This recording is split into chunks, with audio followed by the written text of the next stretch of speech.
Go beyond market headlines to understand the reasons for the day's movers and shakers.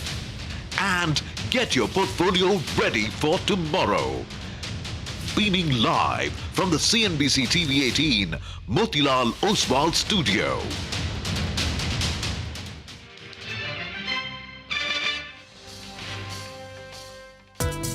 $25,987 on the Nifty Bank 59,218, 26,180 and 59,650 are the rates respectively on the two indices. Periodically, you get stocks where risk reward is favorable in different sectors. Yeah, we have the debt side, but also we have a fairly large amount of cash sitting on our books. 2,300 crore they are going to pay over the next 1 year, and remaining around 3,500 crore that will be paid over next 5 years. You know, it is positive, although kind of even, Stephen, but still in favor of advances as we speak. 40% on tobacco, cigarettes, not BDs, effective from Feb 1, 2026. Major catalyst coming in, which was the GST reforms kicking in as well, and that kind of supported not just us but the overall industry as well. Muted gains for now, quite volatile for the Nifty. Mid caps are outperforming though.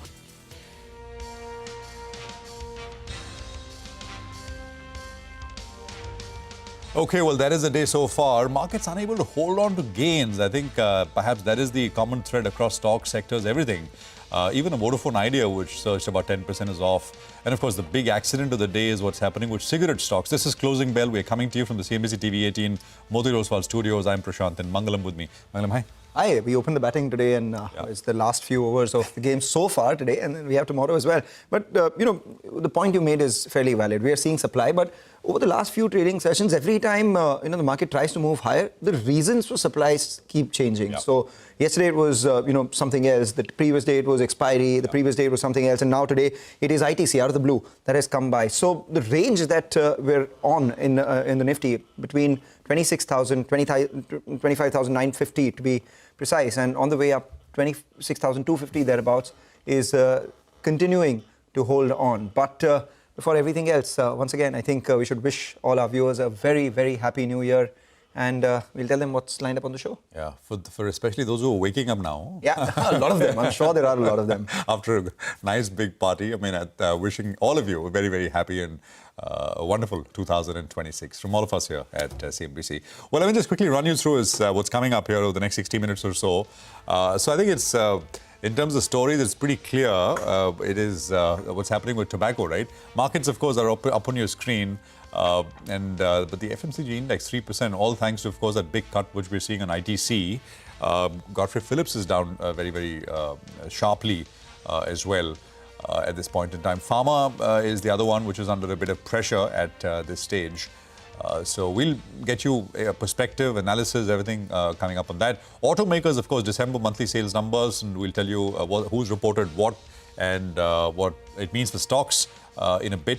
On that. Kiri Industries was the big one, right? I mean, the stock's down, I think, about 6-7% now. Okay, it's down 4%, so recovered a little bit from the lows. But some disappointment. Yesterday, the stock ripped 18%, but the management telling us that most of the money is essentially going to be invested into new businesses, so it leaves little for to be distributed as a special one-time dividend or anything of that sort. Okay, so that's the lineup here over the next 60. More December sales numbers coming through. And this is Tata Motors commercial vehicle business, which is reporting numbers 42,000. This is better,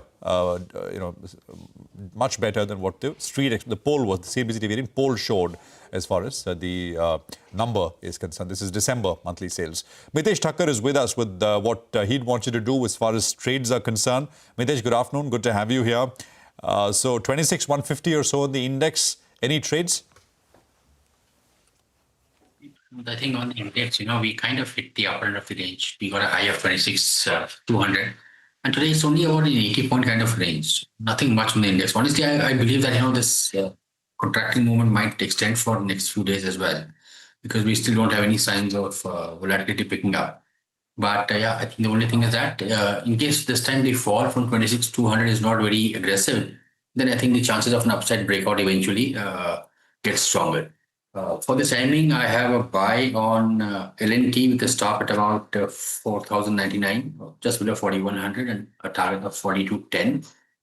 And Oil India is a buy with a stop at 418.5 for targets of 435. Right. We take your call on the index this morning itself. You said that it's not yet made up its mind, and that's exactly what's taking place out there. Individual stocks.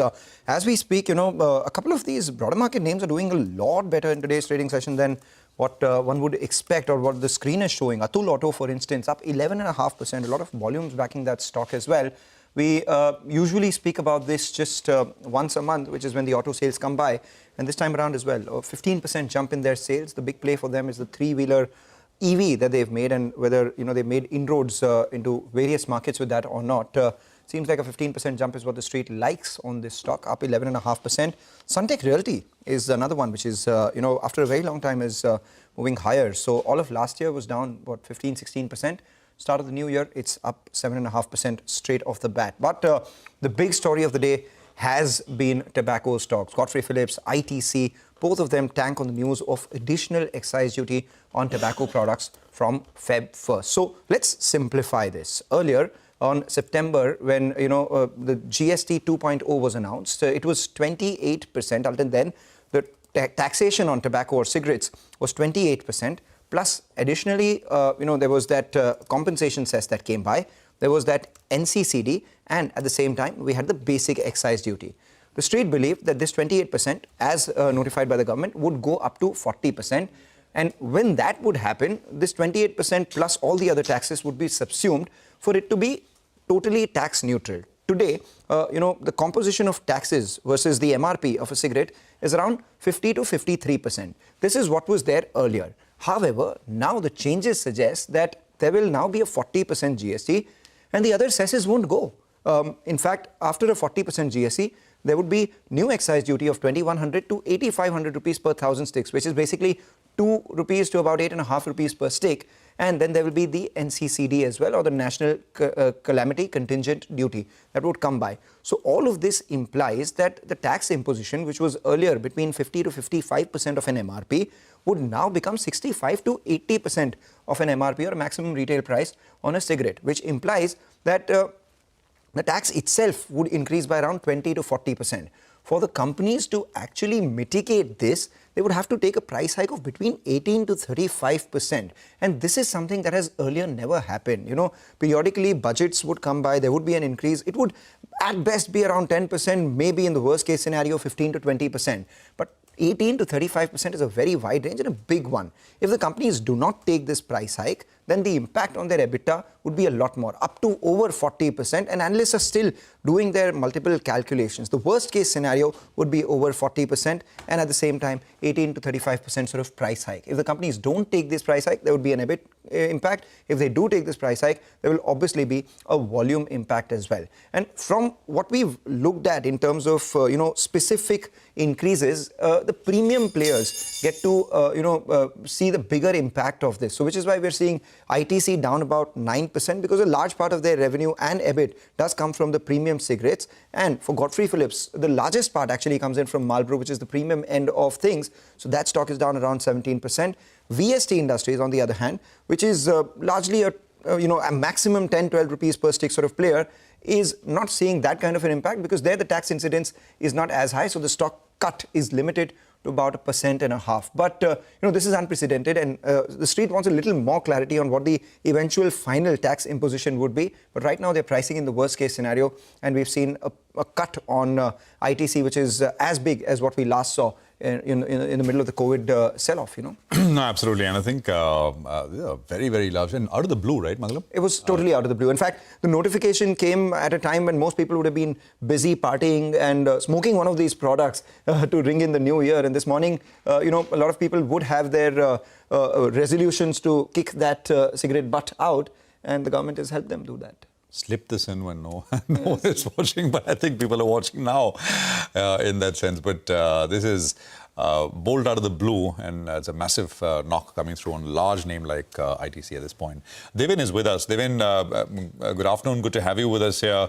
Happy New Year, first up from all of us here at CNBC-TV18, and thank you for being a guide and friend to us all through. So great to see you. Yes, Prashant. Happy New Year to all of you as well. And always good to be with you, I think, in interacting on the subjects.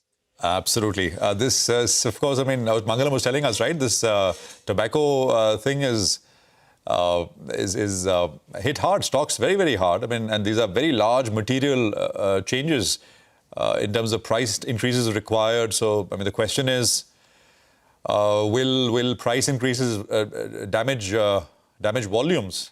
Although, one theory goes is that, these are in a way at some level price inelastic products, and it would not. Is there any way to tell what is the volume damage? There will be some damage, I'm assuming, but will it be to the degree that we're seeing today? Well, I think maybe as a non-consumer of this particular product, I don't have much rights to say, for example, on the habits. But I believe that I think those habits, which are hard to change, will not get changed. And that's where probably I think the price hike is, of course, a deterrent, but not going to impact beyond a point. As always seen in every previous budget, whenever I think the excise duty tweak has happened, we have always seen this particular impact on the stock price. But frankly, I think still until date, I think even though they have the other contributors in form of FMCG, agribusiness in the portfolio in ITC, still today, I think the cigarette business is contributing somewhere around 78-80% kind of a profit before interest, tax, etc. So in my viewpoint, I think things don't change beyond the point as I see it. But yes, I think in the near term, you definitely see the negative reaction on the stock price, which one is not very surprised given the kind of news. I don't consume the product myself, Devin, and I don't propagate that product to people as well. Cigarette smoking is injurious to health. But I have 2 or 3 points to make on this. I was just doing a dipstick from a couple of people that we know in our office. The calculation suggests that the 18 rupee cigarette is now going to become 24-25 rupees. So a lot of people said that they won't have the 18 rupee cigarette and pay 20-25 rupees for that. Instead, they will downgrade. They will have the 12 rupee cigarette, which will now cost 16 rupees to them. So there will be a product mix change. That is point number 1. Secondly, the next 2 quarters for ITC will be incredible. Volume growth. Why is that? Because this is effective Feb 1. So obviously a lot of pre-buying or pre-stocking will take place as and when that happens. So the next 2 quarters are going to be great. And the third part, as far as habits are concerned, people, do not stop smoking, but they will perhaps stop, from the legal ways. There would be the illegal industry. So for one, Godfrey Phillips is also taking a hit because Marlboro, which is extremely popular among the urban areas and, all these premium cigarette smokers, they will perhaps smuggle it from neighboring countries, etc. And that would make it a lot cheaper for people. So there would be a hit on the listed legal players. The contraband would increase as a result of this, is what my limited understanding on this is. Absolutely, and that's pretty on the ball in that sense. So we'll get you more perspective with more experts through the course of the day, today and tomorrow. I think this is a story worth following as this plays out now. Well, let's talk about auto sales, right? And Sud is here. December numbers. Sud, do we have the entire list now, or still waiting for some? And what are the numbers that we have so far? Tell us. Few companies are yet to report the numbers, but it's been a good end to 2025. And as expected, most of the companies reported sales so far have seen a growth in double digits. So I'll start with the passenger vehicle segment. Mahindra Group was the first to report the numbers. So if you talk about the PV segment, it continues to see a healthy growth. In the month of December, also the growth was 25%, almost in line with our expectations. And it continues to be led by SUV segment that has seen a growth of 23%. If you come to commercial vehicles segment, both one that is less than 2 tons and one that is between 2 to 3.5 tons, both these segments have seen a healthy growth. But the data, if you take a look up to December, for CV that is less than 2 tons has seen a decline. I asked the company, is that a concern? Company is saying that it's not a concern because the demand is now shifting towards higher horsepower or higher capacity CV, commercial vehicle. That's the reason you are seeing a bigger demand for 2.5 to 3.5 ton commercial vehicle. Maruti, as expected, has seen a healthy growth. Total sales have increased by almost 25% versus our expectation of around 17 to 18%. And good part, and if you want to see the impact of GST rate cut, take a look at the entry level, both Alto and Espresso. In the month of December, total sales for these 2 cars have doubled, and it's coming at more than 14,000 units. And if you compare with the data of December of 2024, it was just around 7,500 to 7,600 units. For Maruti also, SUV continues to see a healthy growth. The total sales for SUV segment has come in at more than 36%. Now coming to Tata Motors passenger vehicle, it has seen a double-digit growth. Growth is around 14%, but it's slightly below expectations. But company is saying that Q4 of FY26 and FY26 will be very healthy. Even in the month of December, retail sales were much stronger than wholesale, and because of that, the number of inventory days has come down very sharply. In the two-wheeler segment, one company has just reported number, that is Eicher Motors Royal Enfield sales. It continues to see a healthy growth. Total sales have increased by 30% and it has come in at more than 1 lakh units. But the concern for Eicher Motors is the demand for bike having engine capacity of more than 350cc remains low, while the contribution of that segment is very less. But the bike having the less than 350cc capacity is continues to see a healthy growth. Even in the month of November, it has seen a very good growth and it contributes more than 90% to total sales. So far, whatever companies have reported numbers have seen a very healthy growth.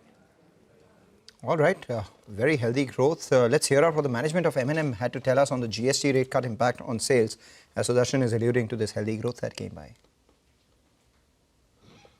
And in September, we had a major catalyst coming in, which was the GST reforms kicking in as well. And that kind of supported not just us, but the overall industry as well. So you put all of these factors together, we've had a strong start till about August, and then supported by GST after that. And so therefore, October, November, December have all been very strong. December, of course, in SUVs, we did about 50,946 vehicles, domestic volumes, which is about 23% growth for us, very strong growth. And even the LCV side, if you look at it, less than 3.5 ton, we did 24,786 vehicles, which is a 34% year-on-year growth. Again, supported by GST as well. So if you ask me thematically, strong portfolio of products, EV launches happening, and then on top of it, the GST reforms, all three have really played out well for us. All right, so good updates coming in. Devin, you know, the auto sector was definitely the sector of the year in 2025. A big move is what we saw, nearly 30% gains on the auto index. A lot of stocks gaining upwards of 50% as well. Maruti among the second or the third highest Nifty gainer in 2025. With the numbers that have come by in December and the triggers that are that lie ahead, do you believe that maybe you know, this momentum continues into 2026, or do you think for now it's done? So Mangalam, I believe that I think this could be a start of a continued boom. I think as we have experienced recently, I think it could be, I think, further continue from coming quarters as well. Largely because of the fact that I think this is the first year in which you have seen the purchasing power in the hands of the consumer. This is going to expand further. Coupled with that, the interest rate is down. So as a result of which, I think the EMI buyers are definitely, I think, in a much better position to bargain for the vehicles, I think, which they want to have as far as the choice is concerned. So in my viewpoint, I think be it two-wheeler, be it passenger vehicles, or be it commercial vehicles. Commercial vehicle tractor, of course, is driven by the other story. But the passenger vehicle and two-wheelers certainly, I think, is driven by the money in the hands of consumer. In my viewpoint, I think this could possibly accelerate over a period of time with the kind of, I think, amount of money which is available in the hands of consumers. So we remain distinctly bullish about the prospects going forward. Well, I think this some amount of price is already justified, I guess, I think at this point of time. Many companies are putting at a valuation which are quite healthy, I would say. So, maybe I think some correction in price would be a better choice to buy. So if you had to incrementally deploy, you know, some money into the auto stocks, how would you distribute them between passenger vehicles, between two-wheelers, and between commercial vehicles? And EV players now as well. Choice would be commercial vehicle, of course, because I think we see a larger traction, larger demand in commercial vehicles. So certainly, I think they would be the first choice. Two-wheelers with electric two-wheelers, particularly with TVS and Bajaj, I think they remain relatively, I think, better choice. Bajaj, of course, I think the other premium category of motorcycles, I think, which are there in ICE segment, that also is, I think, giving a good amount of clarity for Bajaj to us. The passenger vehicle would definitely, I think, is driven largely by M&M, where the clarity is phenomenally high right now because of, I think, the higher amount of bookings for every successive vehicle that they will launch and the kind of orders that they are executing on the top of it. So putting it around 33, 35 times price to earnings, I still feel that I think any correction in the price would be a meaningful buy for M&M kind of a stock in the portfolio. Got that. There's, and you talk about CVs, right? I think you even talked about it. I'm just thinking about Shriram Finance. Shriram Finance, from the day that the first news report that there perhaps is a potential deal brewing, which was about, I think, 3 months back, from that point to the day of that Friday when the deal was announced, the stock ran up about 50%. That's of course also a big gain going into a deal. But I think what's the bigger surprise is that the price is up another 120, 130 rupees since the deal is out. Yeah. So it's moved up post the deal announcement after a 50% move. So 1,010. Typically, you see a bit of a pullback, a correction, etc., but not in this one. And it's done phenomenally well, both pre and post the deal coming through. Well, we're going to talk about the RBI's financial stability report now, but not in the context of banks. Ritu, of course, has been telling us what RBI's FSR report is talking about on financials, but insurance has found a place and a strong mention, and especially insurance commissions. So RBI is clearly saying that high insurance commissions, according to them, and they looked at the data, has been one of the impediments to affordability of insurance products and policies. Yash is here with what the RBI report says. Yash, over to you. Well, Prashant, it started with the insurance regulator flagging risk of higher commission coming in the way of penetration and affordability. Then, of course, it was the finance ministry in the form of the Department of Financial Services Secretary red flagging the issue of high commissions and measures to control commissions. And now it is the Reserve Bank of India which has also spoken and highlighted higher commission as one of the major risks in the insurance sector. Particularly what RBI says is that both private life and non-life insurance commission expenses saw a major uptick. Private life insurance companies, they showed a steep increase when it comes to commission payouts, sharp increase in commission payouts by companies, started especially from FY23.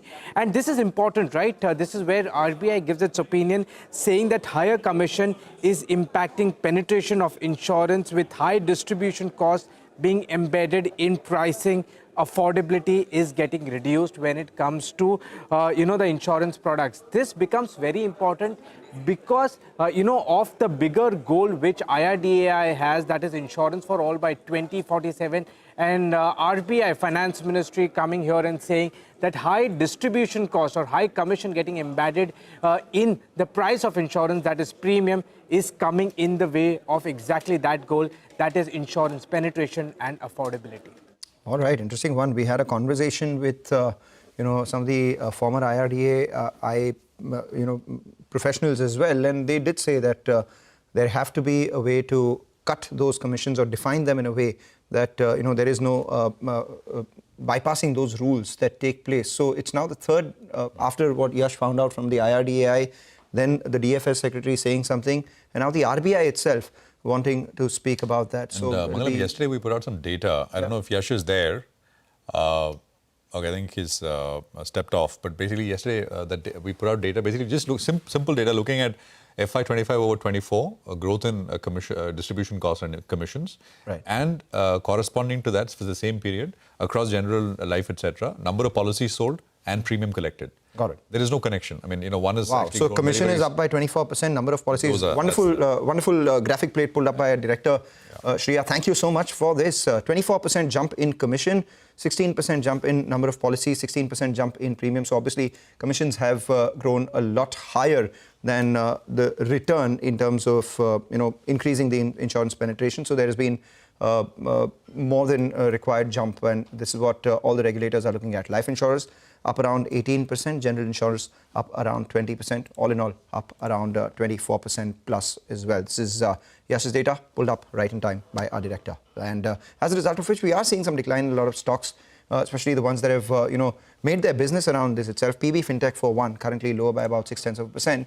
But now that a bunch of regulators are looking at this as a potential place where they can cut insurance commissions further.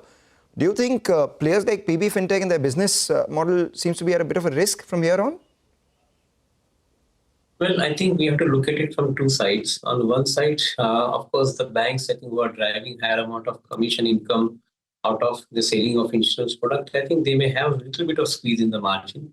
So we'll have to understand that a little bit in detail. On the other side, I think the insurance companies per se, under the expenses of management, I think would be benefited in my viewpoint. Of course, I think the direction will be, I think, more appropriate once you get the data out on that particular subject.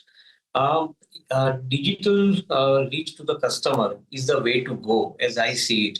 So better you are if you are, I think, reaching out to the customer with the fintech platform or investech platform, and I think probably controlling your cost. In such situation, I think one will have to examine variety of, I think, companies which are basically moving in this direction. Not very sure the impact on PB Fintech, at least at this point of time, but yes, certainly the pool of commission comes down, definitely affects, I think, them because they are one of the largest, I think, in the distribution segment. Got it. Devin, leave it there today. Thank you very much for joining us, and thanks for being with us on the first. Appreciate it. Okay, well, let's just quickly take a quick commercial break here. We'll come back and we continue the conversation on markets. Varun Goyal, Senior Fund Manager of Mirae Asset Mutual Fund, will be with us on the other side. We'll take a look at some of the broader market stocks and what's moving around with volumes. Stay tuned, coming up.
Welcome back. You're watching us here on Closing Bell. While the Flatline index is meandering, flitting between red and green, a bunch of stocks are buzzing around, and that's something that you can see the way the mid-cap index is doing as well. Hormaz joins us to tell us about the stocks which are moving around on day one of the new year. Hormaz. There are a lot of names in the broader markets that are moving around, but can't not talk about the two big names that are making headlines all day long, ITC and Godfrey Phillips. Both of them now, ITC down almost 9%, 9.5% now. Godfrey Phillips is down 17%. While we all know the reasons behind the fall, take a look at the volumes behind the fall as well. ITC has 26 crore shares that have been traded now. The 20-day average is only 62 lakh shares at this time of the day, and at this point of time ITC's volumes are the highest since May of last year, so it's almost an 8-month high is the volumes at which they have been trading today. Godfrey Phillips too has seen over 70 lakh shares that have been traded. The 20-day average is only 2.5 lakh shares, so significantly high volumes with which both of these stocks have declined in today's session. Quality Power is the other name in today's trade, 12% higher. It's the biggest single day gain since its listing. It listed in February of last year. It's gained in 4 out of the 5 sessions previously. Volumes are at the highest level in 6 months. 80 lakh shares have been traded on Quality Power. The 20-day average is less than 3 lakh shares. So here too, the stock moving higher on very significant volumes. The stock's next level on the upside is the 100-day moving average, which is at 861, so still far away from those levels. And it's almost doubled now from its IPO price, which is 425 125 rupees. Steel Strips Wheels came out with its business update earlier in the day. The stock is up 8.5% in today's session. The third straight day of gains for the stock. The biggest single day gain since June of 23. So over 2.5 years. And volumes are also the highest since July of 23. Over 41 lakh shares have been traded on the stock. The 20-day average is just over a lakh. And the 100-day moving average on the stock on the upside is at 214. And the 200-day moving average is at 221. So important levels on the upside. 2025 turned out to be the second year of negative returns for the stock. And lastly, Panama Petro, another stock that's been holding on to its gains through the day, almost 8% higher now on the stock, the biggest single day gain since February of last year. Volumes are the highest in nearly 2 months. 20 lakh shares have been traded here. The 20-day average is just 25,000 shares, and the stock has moved above its 100-day moving average, and the next one on the upside is its 200 DMA, which is at 330. The stock down around 22% from its 52-week high levels, which is in excess of 400 rupees. And in the month of January itself, over the last 6 years, 5 of those years have seen the stock deliver positive returns in the month of Jan. All right, Harmas, thanks very much for that. Those are some movers and shakers with volumes as well. Varun Goyal is Senior Fund Manager, Mirae Asset Mutual Fund. Varun, good to have you with us here. Good afternoon. Wishing you a fantastic and a wonderful 2026. Thanks for being with us. Yeah, good afternoon, Prashant. Thank you so much for having me on the show, and wish you and everybody at CNBC a very happy new year. Will wishes come true, Varun? That's the question everybody's asking.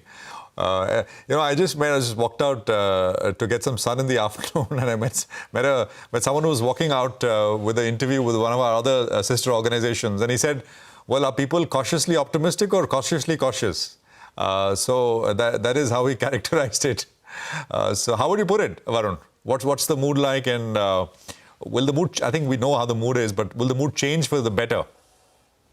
I think it should. Our sense is the cyclical recovery which is underway in India should get only strengthened. I think the cumulative impact of 125 basis points of repo rate cut, GST cuts is only going to be more profoundly felt in the economy this year. And if we keenly look forward to 15th Feb, which should see the launch of India's own foundational AI model. So I think that's the one thing which has been missing in the Indian economy, Indian markets for some time. And hopefully, as we go along, India kind of plays catch up on that theme too. So I think there is a lot to look forward this year. I think we're looking at 13-14% kind of earnings growth for the next 4 quarters. I think the bigger story will play out in small cap, which is underperformed by 16-17% in the last calendar year. And we believe there will be a big earnings delta, which will play out there. So look forward to that. All right. What other sectors would you be betting on? Because on the one hand, the street is hoping for some sort of recovery in the consumer staples names or the overall consumption sentiment. And on the other, one of the bigger weights in the FMCG index, something like an ITC, has been punched lower by the regulatory updates that have come by. So ITC is down about 10%. A lot of people look at it as a good dividend yield play too. After this new space that has come by, would you have a view on this and consumption in general? Yeah, sense is, the demand drivers for discretionary consumption are much stronger post the GST cut. We remain very optimistic on the overall auto space. I think the sales volume is going to pick up even further. I think the SUV segment, the tractor segment, and now I think we are seeing early signs of very strong demand uptake on both LCV and SCV side. So that auto and auto ancillary space definitely looks promising from a consumption perspective. I think white goods, we expect sales to kind of pick up. Hopefully, we should have a good summer, which should do well for the air conditioners and the white goods sales. On the staple side, I think we are much more favorably inclined towards discretionary plays, more on the food side. That's where the volume uptake can be a lot higher. So that remains the preferred consumption stories at this point of time. I think if you look at travel, tourism, hospitality, that again continues to see very strong occupancy trends.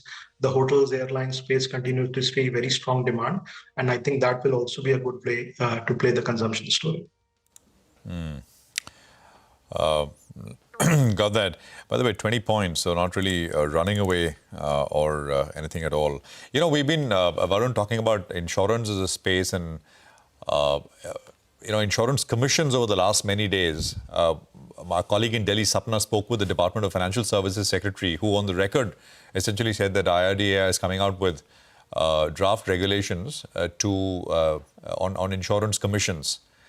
The Financial Stability Report, we just put out information with our reporter, and they're very clearly saying that incentives have to be aligned with regards, commissions paid out have to align with persistency of policies and things like that. There seems to be a focus from the government side to get this done in that sense. Any thoughts and any implications from an investor point of view? I think, Prashant, financial savings as a space will continue to do well. We have seen that in mutual funds. I think we will see a lot more of that in insurance, that the regulator will be keen to reduce the final cost to the consumer. And therefore, they will keep, kind of rationalizing the incentive structure for different participants in the value chain along the way. But I think that will be done in a way which will make sure that the industry continues to go at a very fast pace.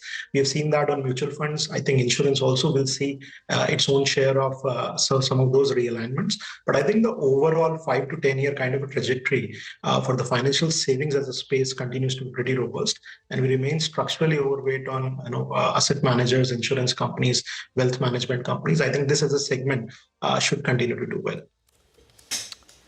Right. Do you have a view on the IT space? Because a lot of people are going contra long on IT, thinking that maybe the worst is behind. Valuations are a lot more supportive. And instead of growth, now they're looking at it as value bets. And if there is a trade resolution, or maybe, the global sentiment improves a little bit, or the AI trade unravels, they think of IT as a potential further beneficiary over and above everything else. Are you in that camp, or do you believe that, the worst is still ahead, or maybe they're going to be laggards from here on as well? So we are selectively positive on the IT space. I think if you look at the tier 1 IT companies, they're trading at almost a 7-8 year average valuation, some of them even below that. The dividend yield seems to be pretty interesting. So overall, I think tier 1 IT should do well. I think there's still select pockets of overvaluation in the mid-cap IT space. So that's something that I would like to avoid. But I think if you look at some of the more stories, let's say bottom-up stories on healthcare BPOs and some of the other BPO stories, they look pretty interesting, and I think we should see fairly good growth traction in them for the next 2 to 3 years. Varun, we leave it there. Thank you very much for joining us. Good speaking with you, and appreciate your time here on CNBC TV18. Well, I think we'll take another quick commercial break here, some trading ideas with our technical analysts on the other side, and more coverage as far as markets go. Stay tuned, coming up.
Welcome back. More of the same on the market, but a couple of stocks doing well. We have HUL, which has spiked to the high point of trade. This even as ITC is currently at the low point. We've seen some further traction build in Shriram Finance as well. Prashant pointed this stock out at the start of the show, but from those levels itself, it's seen a bit of a further uptick. So Shriram Finance has moved higher to the highest point today and perhaps a life high on that stock as well. Kotak Mahindra is the other one, which is doing well. Alongside that, we have Apollo Hospitals, which has moved higher too. From the broader markets, Vodafone Idea continues to move higher, though it's off the morning highs. Bharat Dynamics is the one which has seen a bit of a spike, a sudden spike in just the last 5 minutes or so. There's been a bit of a vertical up move on Bharat Dynamics. That's the one that should come up for you, the intraday. And they'll tell you that at lower levels there was purchase and it's moved back into the green, up around 1%. Mitesh Thakkar back with us. Mitesh, what is the tomorrow trade?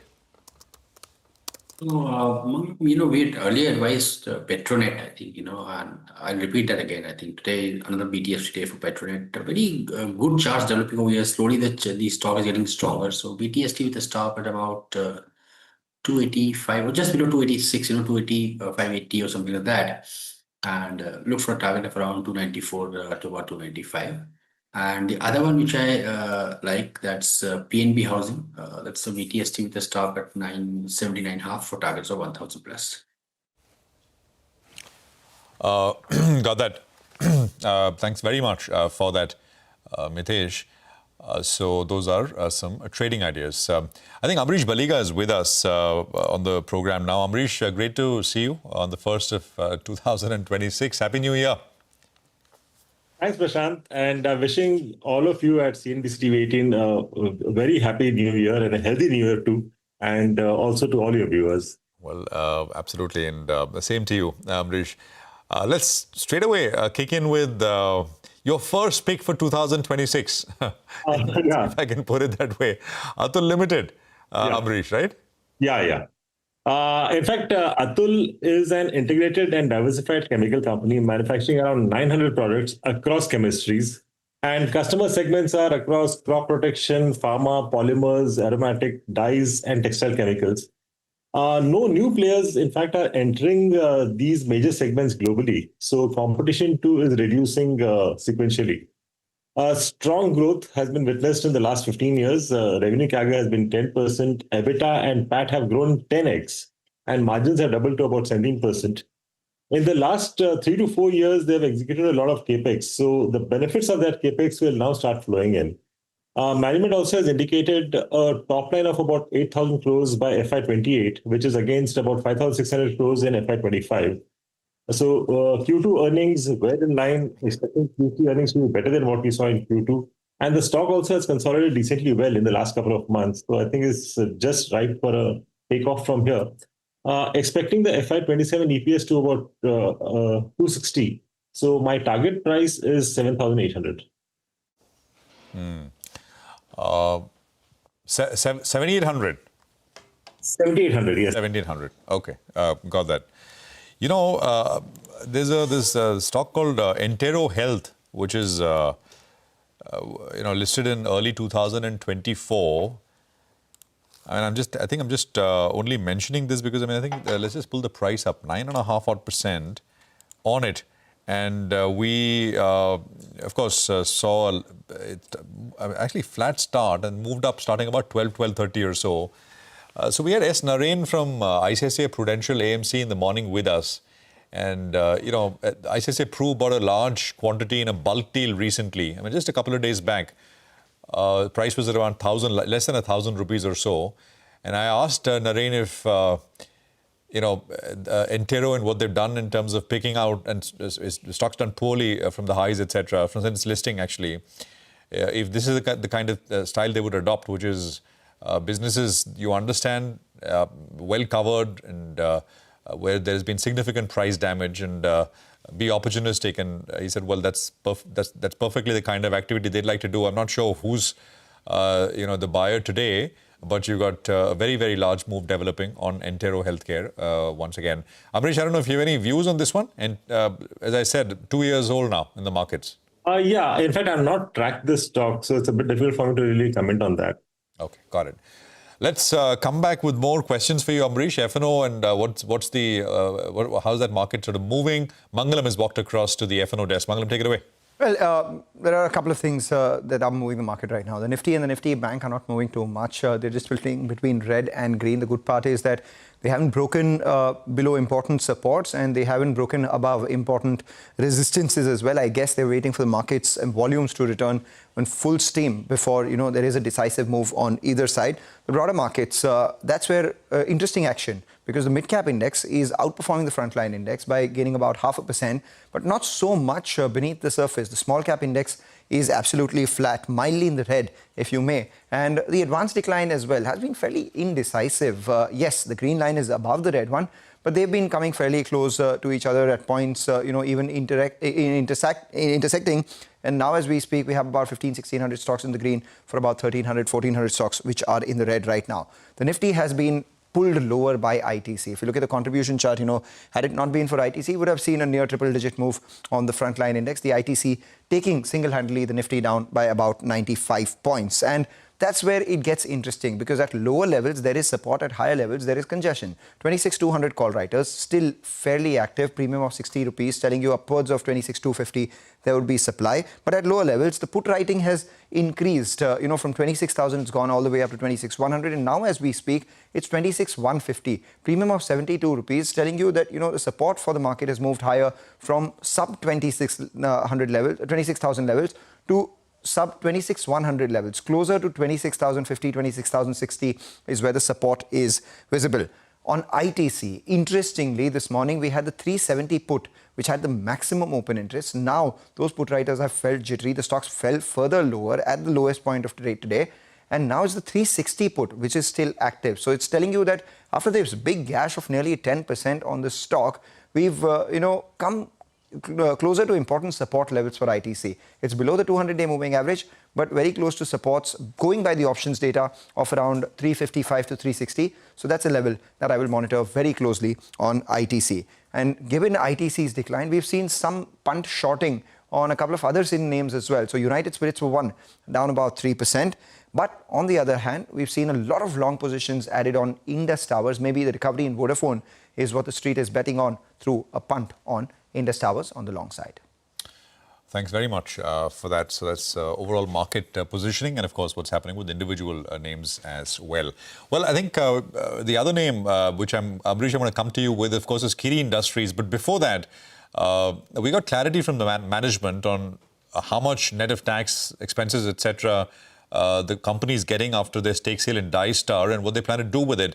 Let's capture the essence of what the management told us. Sonal is here with details. Sonal, take it away. Thank you so much for that. Well, the stock surged 20% yesterday after the news came out that Kiri Industries will be getting finally 6,200 crore rupees for their 37.5% stake in Dystar. It's been a long pending battle, started back in 2010 when they acquired Dystar. Dystar went bankrupt, and since then they've been asking for the share or the value that they have in Dystar from Singapore High Court. And back in 2023 and 2025, the Singapore High Court did say that yes, the valuation should be higher, and it was set at around $690 million. The company, we spoke to them today, and they said that net of taxes and net of all the legal expenses that the company will have to incur, they'll get around 5,200 crore rupees. The total consideration is, of course, 6,200 crore rupees. So net of all the expenses, the company will get 5,200 crore rupees. However, the stock came off from the highs after we spoke to the management, because he indicated that more than 90% of this consideration will go into capex, into import substitution projects and other projects that the company had spoken about earlier, and not so much to the minority shareholders. This was a disappointment because the indication or the expectation from the market was that a lot will go to the shareholders. So since then, the markets, the stock has come up from the highs of the day. Although they did indicate that, yes, this is just their thought process right now. This has not been taken to the board, and there will be more clarity which will emerge after board approves any of this capex as well. But now, on the initial commentary that came in from the chairman and CMD, that more than 90% will not go to the shareholders, there's been some disappointment. But of course, we'll be tracking the developments on this one very closely. That would be more than 5,200 crore that will come to the company, inclusive of taxes, expenses, everything that relates to that. See, the majority, I would say, based on the earlier discussion, more than 90% would be deployed into futuristic growth projects in India. How much would be the precise number for the dividend? That would depend on the board to decide, but large chunk of money would be invested for the future growth. So there are sectors which are related and unrelated diversification both. So we decided to put some funds into fertilizer, which is again the need for the country, replacement of our imports, also the metal sector in which we'll be investing into copper, which has already been announced earlier. And that would also be replacing the entirely the import into the country. So we'll be investing into import replacement sectors, but not in the line of dyes and intermediate range of specialty chemicals where we are today. So it would be related as well as unrelated diversification both. These are the intentions which I have shared with you, but with the final decision of the board, this may change as well. Yeah, that last point is important. This is what they want to do, what Mr. Kiri would like to do, but he's got to take it to the board. Maybe there is a shareholder. I asked him specifically whether a shareholder approval will be required or not. He said, well, maybe it's for some of it, they may be required. So hopefully shareholders perhaps get a say in this as well. Amrish, it's just the old story which has now finally come to a close with this money coming in, but I guess not a close because now, of course, what do they do with the money is the question. You heard the management. What do you make of it, and how would you read it? Quite disappointing, I would say. Because despite getting about more than 5,200 crores net of taxes in hand, a company with a market cap of closer to about 4,000 crores does not believe in distributing at least a part of that. I'm not saying you should be distributing the full thing, at least a part of that. Maybe 1.5, 2,000 crores can be distributed. Because see, you look at the fixed assets of the company, it is less than 1,000 crores. And you're talking today of putting a capex of 5,000 crores plus going ahead. And that too in an unrelated business. It's not in the same business which is confirmed. So I think that's a high risk game. And when you're going to be playing a high-risk game, I think it's time one should be at least sharing something with the shareholders who have stayed with you. And the other issue, I think, is going through with the resolutions, because I think the promoter holding is decently low. I don't know how they'll manage that.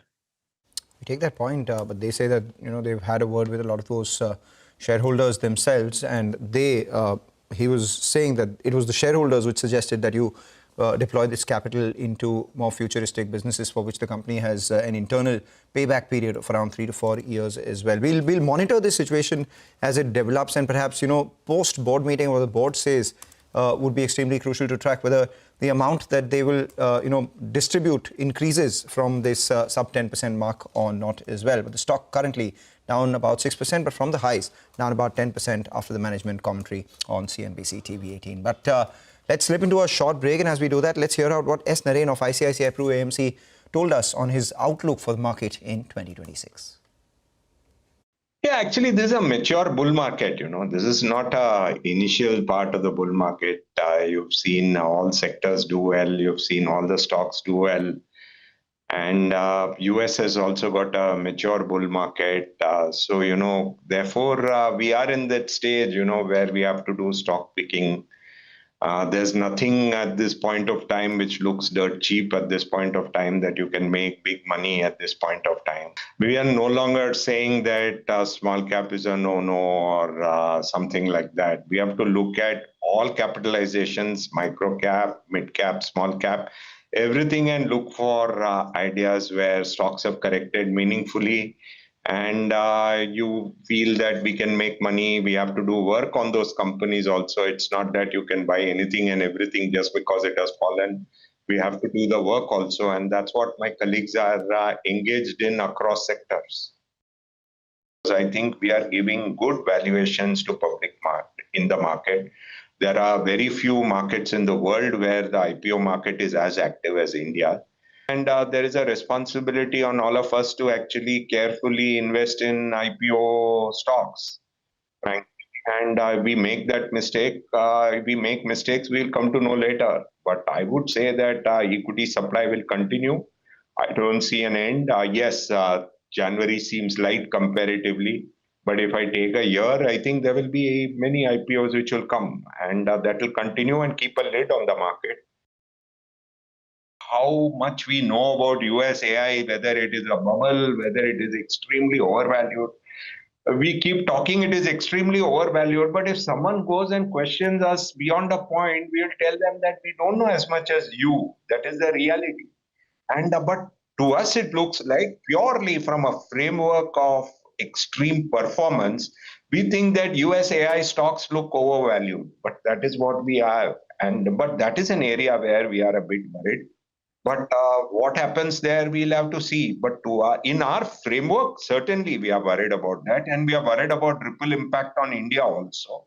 But we think India is an outperformer in that fall. Definitely, I think earnings will be better than what we have seen. I think the government has done a very good job in 2025 by cutting interest rates, cutting GST, and cutting income tax. I think there is going to be a much better earnings situation in 2026.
Welcome back. 3.5 minutes to close the first trading session of 2026. We do have a bunch of stocks which are doing well. Suntec Realty, when we started the show, was up around 7%. Now that's extended its gain to about 10%. Ajanta Pharma is up 6% as well as we speak.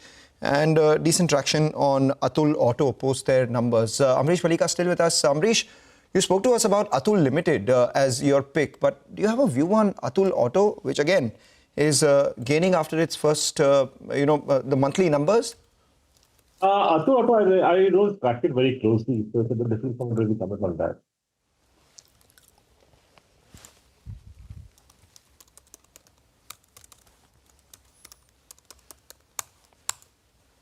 All right, I think his frame has... Okay. I think Amrish is back. Right, Amrish, go ahead. In fact, I don't track Atul Auto very closely. You have to unmute yourself, Amrish. I think it's gone to mute. No, it's fine. It's okay. Yeah, go ahead. Go on. In fact, I don't track Atul Auto very closely, so it's a bit difficult for me to really comment on that. Suntec Realty? See, Suntec Realty, as well as the overall the real estate space. We didn't see much of a performance in 2025. But clearly, I think 2026, we should again see demand coming back, both as far as the mid-premium segment is concerned, as well as the affordable housing. So, I mean, here I would surely recommend stocks like Godrej Properties in the higher end, and possibly something like Arihant Superstructures, which is in the mid and affordable level. I think that's one stock which is recently well, because they are basically in Navi Mumbai, and that's the area which is growing majorly post the airport inauguration. All right, we have to take note of Shriram Finance once again because, you know, it's up more. It's up more. It's up more. 3% now as we speak. Look at that. It's just, you know, one of those things that are, it's just one-way street out there. Ambrish, just a final word. Godfrey Phillips, do you track? No, I track ITC very closely. Oh, go ahead. Tell us about ITC then. Yeah, and I think, I mean, whatever news has come out, it's been negative, at least to start off with, and because of which we have seen this major cut in the stock price. But then, if you look at it historically, whenever such news has come, and normally such news has come during the budget time, if you are going back to the last 10, 20 years, and whenever people have bought on that crack, have made money in the longer term.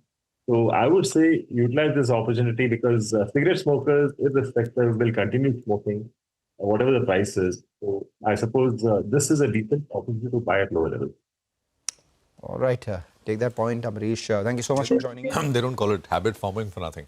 I guess it. But, you know, well, I don't want to comment on the habit bit, but we'll thank Amrish and start wrapping, because less than a minute to go for close.